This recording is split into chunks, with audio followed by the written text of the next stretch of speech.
The night was cold. Raindrops scattered across the road like tiny pebbles. The flash of red and blue emergency lights reflected off the wet pavement of the wreckage of the crashed sedan against the broken tree. Come on, kid. Stay with me. Stay with me! Jack, the EMT, whispered. Drops of rain roll off his face while he pumped his hands against the rib cage of a teenage boy. Clear! His partner Dave yelled. Jack raised his arms as Dave charged electrical current into the boy's heart. The boy's body jerked on a wet gravel road. Jack started pumping on the kid's chest again. Come on, kid. Come back to us. Still no post, Jack. It's been too long. We got to call it. One more. Come on, kid. Again, they tried to revive the boy, but with no avail. Dang it. He sat back with the rain and sweat off his nose with his wrists. Call it. After a moment of regret, Jack covered the kid with a tarp. He stood up, gave himself a minute. It was always painful to lose someone so young. He heard a rock skitter across the ground. Jack swiveled his head towards the black brush from behind the tree. Was someone there? Maybe an animal. He couldn't see anything through the current of the rain. He rolled his shoulders, picking up the medical bed, and turned away. Let's pack up and get the coroner here. Kid didn't make it? Officer Manor asked him as on his way in the ambulance. Jack shook his head. Not this time. Too bad. This road is dangerous, let alone during a storm like this. Don't I know what the calls I've had here in the past? Jack tried off as he placed the bag in the van. Officer Merger nudged his flashlight towards the dark. And right here, near the cemetery of all places, bad vibes. I think. Just a coincidence, Jack said. A sudden movement caught his eyes. Jack squinted across the rain and shifted his attention towards the body. There was a dark form in the rain. Was someone leaning over the corpse?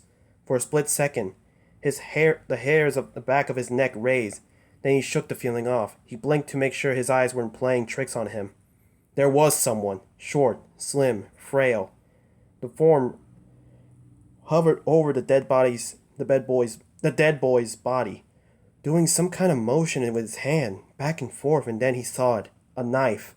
Jack stepped forward. Hey, get away from him! The dark form jumped up. Long, wet hair covered a face, light glimpses off the weapon, and something swing from the figure's hand. Then a little thing run away, back to the darkness of the brush.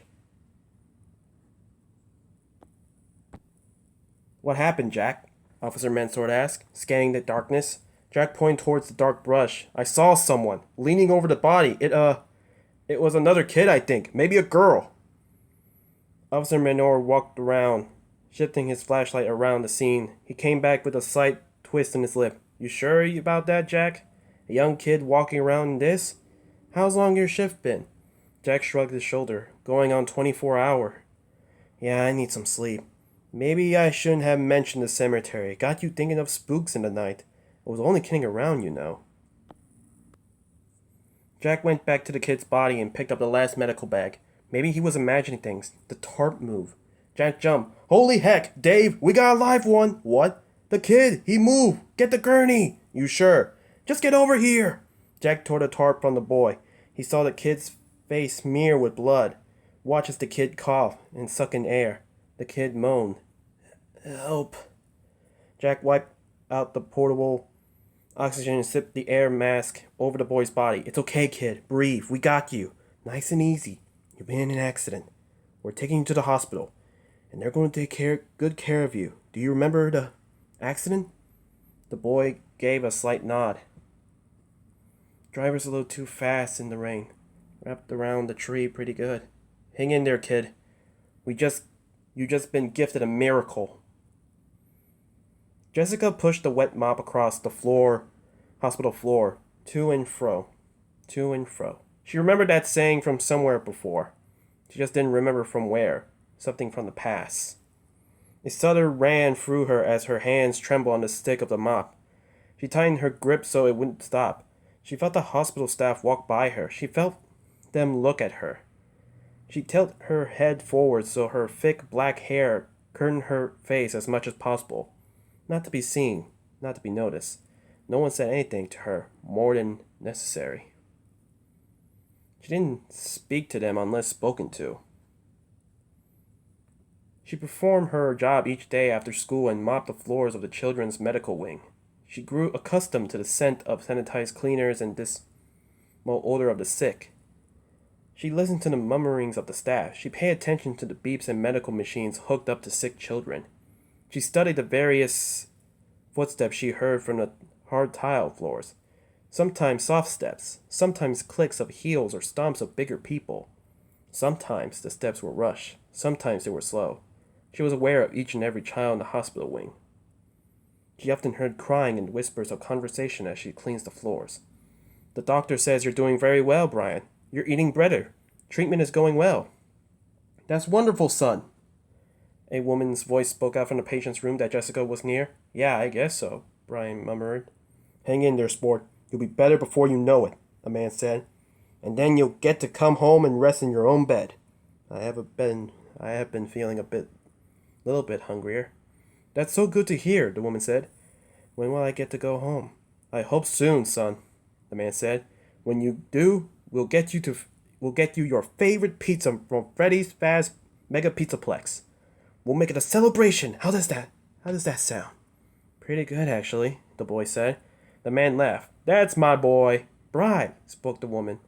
What are these strange flakes on your chest? Huh? Look, Harry, what are these? My gosh, what kind of hospital did we bring him to? I don't know.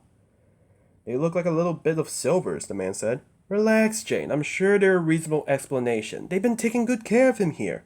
You even said so yourself. He even looks better today. I know, but... The woman called out the room. Nurse Macy, please, can someone come to my son's room? Yes, Mrs. Ramon? Is Brian okay? Nurse Macy asked. Yes, but what is this strange stuff on my son? I don't want anything on him that's going to make him sicker.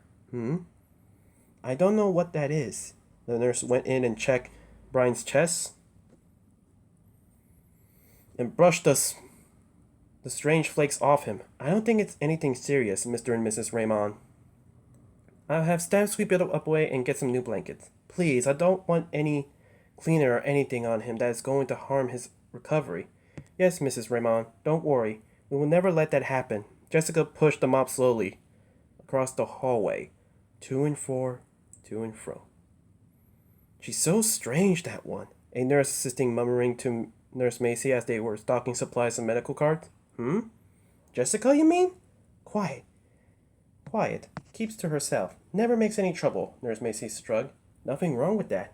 Well, she's so frail. Looks like a feather could knock her over. Hair always covering her pretty face. He stuttered. Creeps me out the way. She lurks around. It's not normal. She's obviously alive, and yet she's not really living. Nurse Macy shook her head. You've been watching too many horror movies, Colin. How do you think people come up with these scary movies ideas? They've seen things that freak them out and write about them. I'm sure you were in an awkward stage of 14. We're not talking about me. Besides, I talk to people. I tried asking her something the other day, and she just looked at me and blinked like I spoke an alien language or something. Nurse Macy sighed. Oh, Colin. Clang. Just then, something dropped from behind them, making them jump. Colin let out a childish eek. Nurse Macy glanced down to see the rustin can laying on the hospital floor. She frowned. That's odd. Where did that come from? She murmuring. She glanced left and right and spotted Jessica mopping not far from them. Oh, Jessica, would you mind picking this up and throw it away? I don't know where it came from. Must have dropped off in the kitchen cart or something. I'll have to tell them to be careful with their garbage.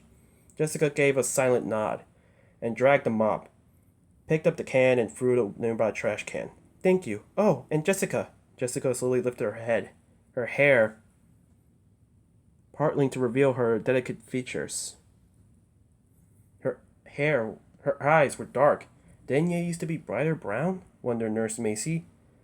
One small beauty mark was dotted high on her left lovely cheek, but her skin seemed to have lost some of the rosy flush it once had. Her lips were delicate and full. Her face was slim and so pretty. She really could be featured in magazines. You're doing a good job for us. Nurse Macy gave a small smile. Jessica smiled, and it seems to brighten her despondent features. I'm glad, Jessica spoke quietly, but that glad didn't reach her eyes. I bet you're a big help at home with your family. Do you help with cleaning around the house with your mom or dad? Nurse Nacy watched Jessica merely nod and turn away to continue mopping down the hall. I'm telling you, creepy, Colin said under his breath. Nurse Macy just waved her hand at him. Oh, hush. She's just a young girl and you're a grown man. I think you can take her on if she attacked you. Colin shuddered. Don't be so sure. Even though Miss Macy joked with Colin, she could admit to herself and not explain why. That peering into Jessica's dark gaze nearly broke her heart. On her break, Jessica walked into the hospital chapel. The room was empty of grieving family members. She liked it that way, to have the chapel all to herself. It was rare, but it was peaceful and quiet and allowed her to pray. She ran her hands softly over the wooden pews that lined the walkway and chose the first seat. At the front of the room was a large wooden cross hanging on the wall. She smelled the fresh white flowers set out to display on both sides of the room. There were rows of small candles waiting to be lit.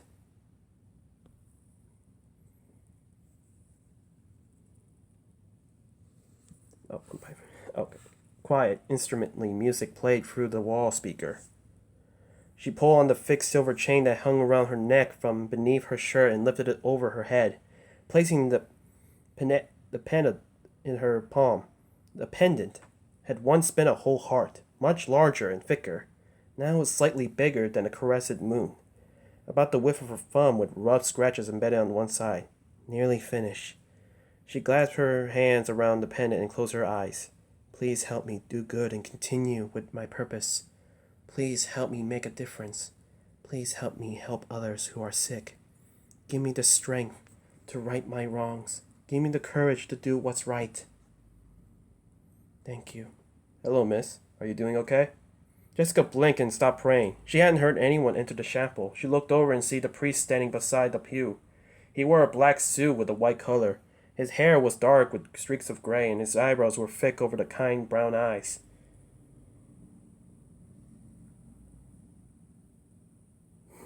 There were tiny lines beside his eyes when he smiled. I'm fine, she responded quietly. My name is Father Jeremiah. I've seen you here before. What is your name, miss? Jessica. Jessica cast her gaze down and rubbed her thumb across the pendant. Is there anything I can help you with, Jessica? Jessica shook her head. No, thank you. Father Jeremiah took a seat on the pew across from her. You look pale, Jessica. Are you feeling okay? Is there something I can get for you? A snack? Some water? Should you be resting? I feel fine, I think. I probably look better when I'm working. Working? Here at the hospital, at the children's wing. I help keep the floor clean. 2 and 4, 2 and 4. Nurse Nancy says I'm doing a good job, she added. She hoped she was doing a good job. This job has been the perfect opportunity to get closer to those who needed her help. It was rare for her to come across others who were sick in the outside world. She heard a car accident last night. By chance. A miracle. Some might call it. She heard a terrible screech of tires, the harsh crash of a car against a tree. It had taken her time to get there through the heavy rain. She had watched the ambulance come and the ATMs try to save the boy. They had been able to save him. But she had. She was glad she's been there to help. She cut it close, though, and nearly been caught. She could never allow that to happen. Ah, yes. I know Nurse Macy. A very kind, caring nurse, Father Jeremiah nodded. I'm sure you're doing a good job. He cleared his throat. You know, Jessica, some people come here asking for help in their prayers, and I often listen to those who have burden to release or healing and experience. Expressing our worries, our problems help us to allow what is heavy in our minds and hearts. Jessica simply said, That's nice. She felt she was already letting go of something very important in her own way. She never shared her thoughts with anyone because no one would be able to truly understand what she was going through.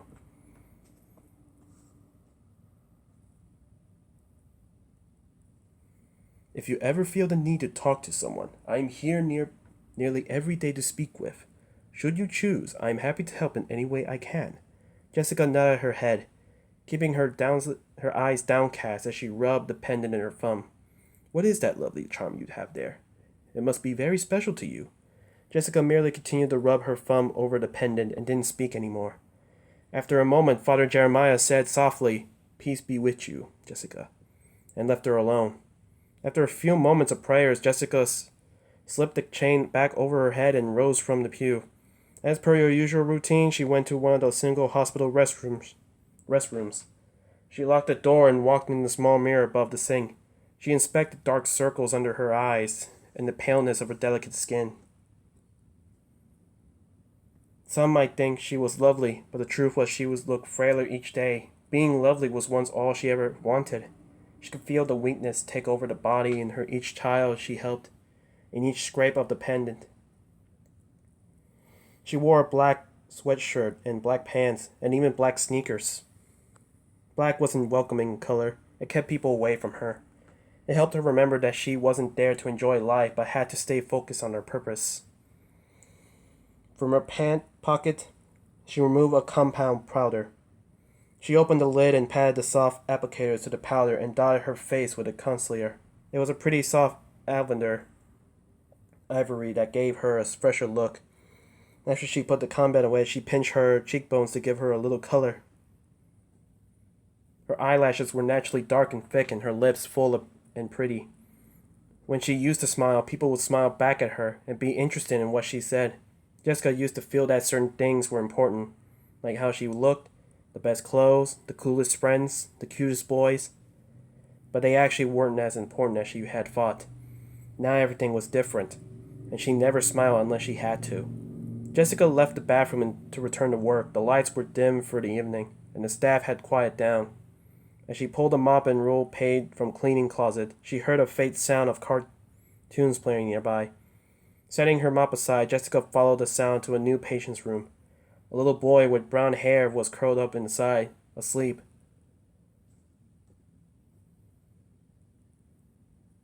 Holding a green stuffed elephant, he was alone. Jessica turned to glance behind her and saw no one looking her direction. She walked quietly into the room and pulled her chain over the head. Grasping the pendant, she slipped her knife out in the back pocket and opened the blade. If someone walked in, they'll think she's trying to hurt him. No, she would never dream of hurting anyone. She wanted to help him in the only way she could. She never told anyone about her purpose of helping those who were sick. Others wouldn't be able to understand. She hadn't understood either until she received the shock of her life that was no longer the girl she once had been. Beside the bed of the little boy, Jessica began scraping roughly at the pendant of her pocket knife. Little shavings of silver darted around the boy as he slept. As she scraped, her chest seemed to tighten, her pulse slowly, and her breath became shallow. These feelings of her body were how she knew she was helping this little boy heal. When she felt it was enough, she slid the chain back over her head and the pendant once again under her shirt, closed the blade, and put the pocket knife away. The little boy blinked his eyes open, blue eyes, gazed at her with interest. "Are you an angel?" he whispered. "No," she whispered back. "I'm no angel. Go back to sleep." "But I'm not sleepy." Jessica's lips twitched. "Your eyes look pretty sleepy to me. I think if you close your eyes and count sheep soon, you'll get the rest you need to. Make yourself strong." She scrunched up his nose. "Sheep? Why sheep? Okay, what would you like to count then?" "I think I want to count elephants. I like green elephants." "Okay, you can count elephants. Go ahead, close your eyes and count." The little boy closed his eyes and said, "1 green elephant, 2 green elephant, 3. He drifted back to sleep. Jessica turned and leave and nearly stumbled as a wave of weakness washed over her. Something scurried across the floor. She held on the door frame and balanced herself as the faint feeling went away. She licked her dry lips and spotted a rusty spring just by the doorway. Her eyes widened. She quickly snatched up the spring and walked out the room to finish her work for the evening. Jessica sat alone at the lunch table in science and engineer class at West Wilson High School. She preferred sitting alone, but it was always seemed to happen naturally. No one dared to sit next to the weird girl who barely spoke, who barely participated in the world. She felt tired and distant. Mrs. Willoughby was droning about the new project. If she let herself, Jessica could drift off to another place in her mind, away from this present reality. She wasn't sure why she continued to go to school. Maybe it was to keep up her pretense. Her old life was now far behind her. There really was nothing here for her other than she didn't want to make things difficult by drawing attention to her by missing school or even getting bad grades.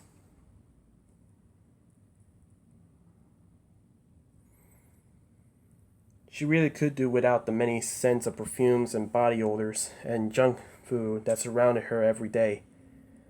The boring lectures, the teenage gossips, the stares from teachers and students, and not to mention the overall loudness of school. Pounding feet, yelling voices, slamming lockers, music playing, cursing, crying, laughing. So much noise. So many constant reminders of kids her age who were normal, with friends, teenage problems, and families at home who loved them, even if they didn't always remember to be grateful for them. Jessica had a home once. She had a family. She had everything, and one day she gave it all up by making the wrong choice. If there was one thing Jessica had learned in her life, it was that some choices couldn't be reversed, and the only thing to do was move forward the best that she could. Look, it's the creepy girl, a student whispered behind her. Someone giggled. She barely speaks. What's the matter with her? Another girl wanted to know. She's like a mannequin who barely moves.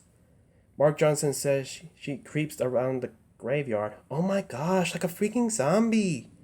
Who'd have thought Wet Wasn't High would have its very own Walking Dead? Jessica didn't say a word. She heard it all before. Zombie girl, mannequin, dark witch, the walking undead. Although she did her best not to draw attention to herself, she still did. Just not the kind of attention she used to receive. She became the target of mean gossips, teasing, and sometimes pranks. Overall, she was a loner. A girl who was often avoided as she walked school hallways or sat in the cafeteria at lunch, which suited her just fine. The more she was avoided, the easier it was to check out this present high school reality. There were a few more whispers about the girls before something small hit the back of her head and dropped to the floor. More laughs erupts, even some laughs from the surrounding students. Jessica moved her hair down with her hand and unbothered. Girls, Miss Hunter scolded. Is there a problem? Miss Hunter was the younger side as a teacher. She was wearing dark-rimmed glasses and often a sport of a black ponytail. She was one of those teachers who spoke with her hands and was eager for class participation. She seemed to have Jessica alone, though.